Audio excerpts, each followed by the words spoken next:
Once you have created a view on the drawing, you can rearrange the labels to improve the look of your drawing.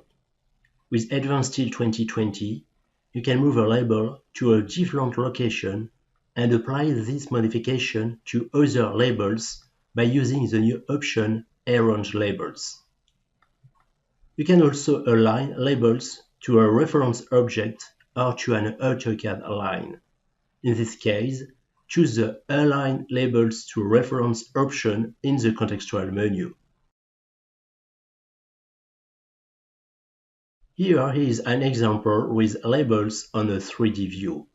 Align the labels vertically on the right of the drawing by tapping Y once the Align Labels to Reference command has been launched. You can adjust the labels located on the top horizontally by typing X and selecting the affected labels.